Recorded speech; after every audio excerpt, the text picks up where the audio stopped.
Hi, my name is Sira Boats. I'm an occupational therapist, a dementia specialist, and a daughter of dementia. And here at Boats Memory Method, we are bringing you hope on the dementia journey. And today I want to talk about hydration. We're coming into the summer months, and especially if you're living in a state like I do, Florida, then you're at high risk for dehydration, even if you live with a normal mental or cognitive status. So let's talk a little bit about science behind hydration. Did you know that 60 to 80% of your body is made up of water? And as such, all of your organs needs water to be sustained. Did you know that you need half your body weight? That is 1/2 of what you weigh is the fluid ounces that you need to support your body health, body function, all your organ function, and your brain health. So there's actually two terms that I want to expose you to today. The one is voluntary dehydration, and we see voluntary dehydration in our younger population, our children, but then also in our older adults. And voluntary dehydration means that that population is just not on top of their hydration, their water intake, their fluid intake, because they're not as aware of how much water they need to sustain them. So for those two groups, they are at an even higher risk for dehydration.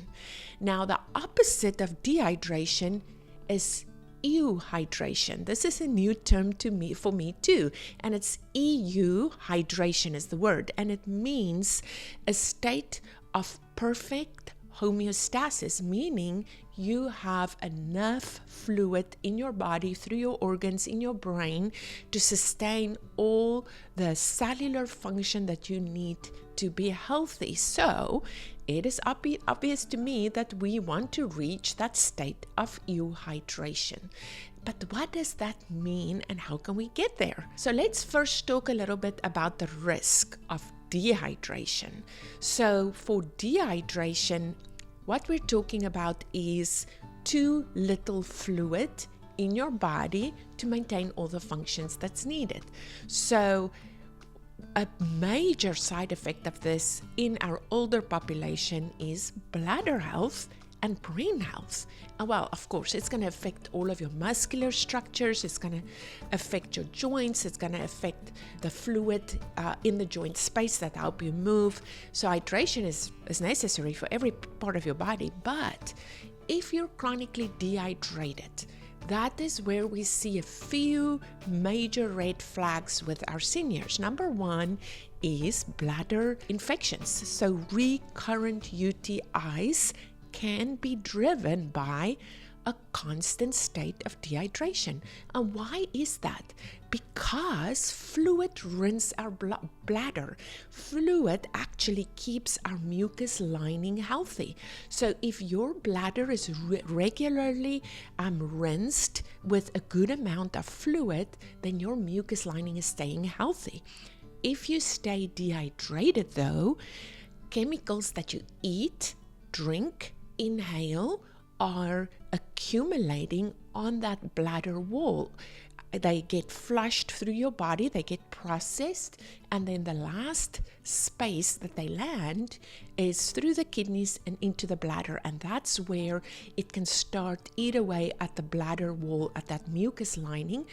And then you have an irritated mucus lining and a high risk for infection, not only for internal bacterial festering, because you have now open areas where the urine can accumulate and burn the body, but also externally from bacteria that comes in from outside into the bladder that can cause those chronic low-grade infections.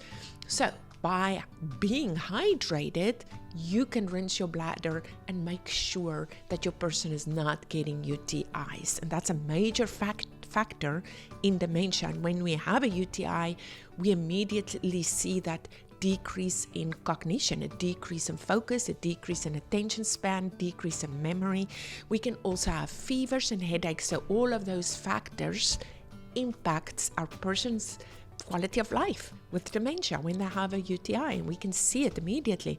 So hydration, that's really such a huge weapon against UTIs.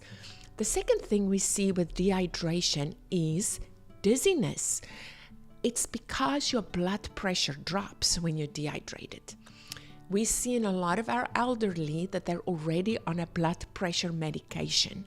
So when we pair that blood pressure medication with chronic dehydration, we have even a lower normal blood pressure. So this can put our person at risk for falls, and that's a major thing in a person living with dementia. They already have challenges with vision perception and judging their environment and how to move.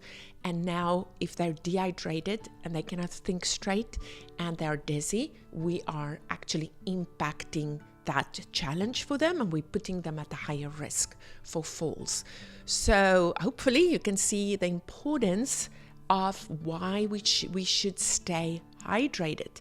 The other aspect of hydration is it actually flushes chemicals out of our cells.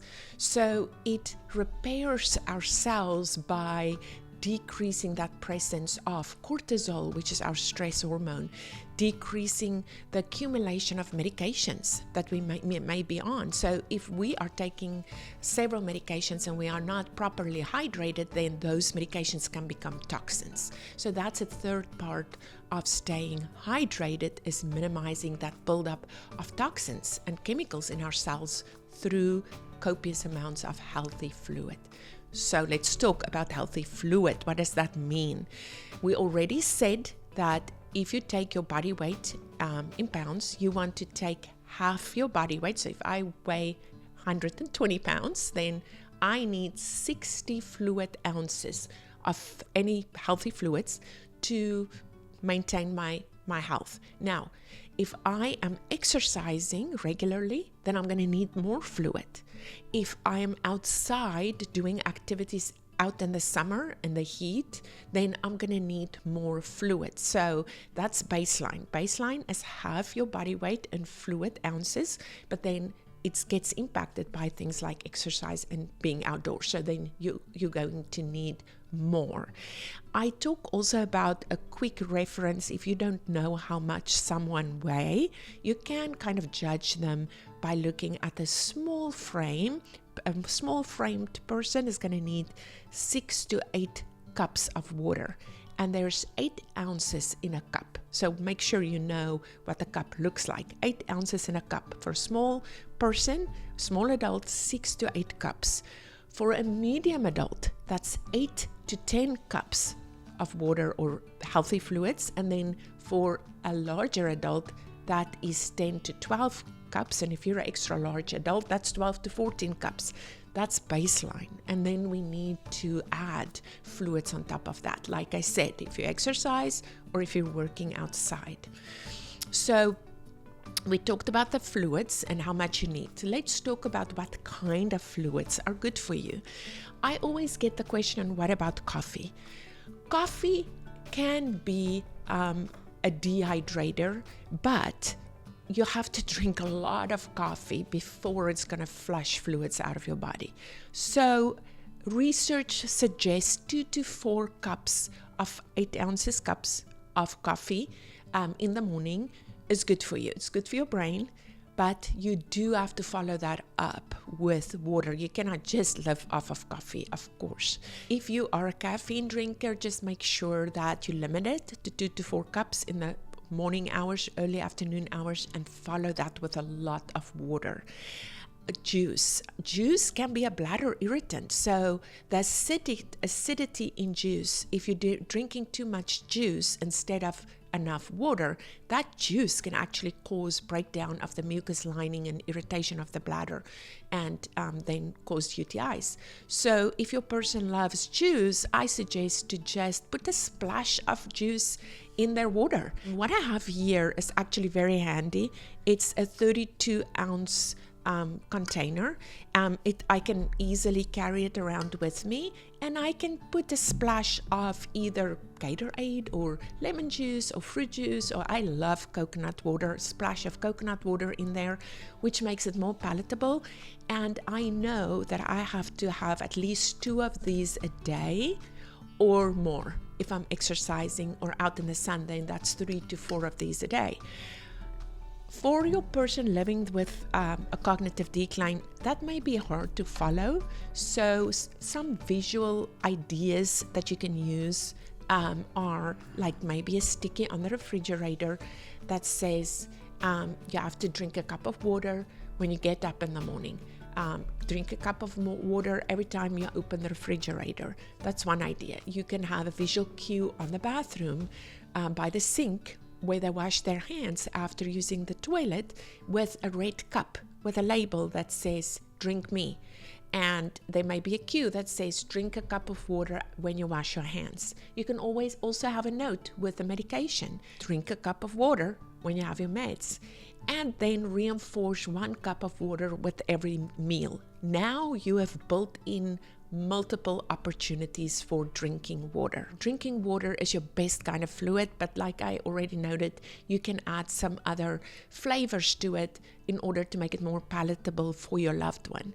Herbal teas are a great way to hydrate your person. It's not caffeinated. It has some great flavors. Some of those are great antioxidants, meaning it supports brain health.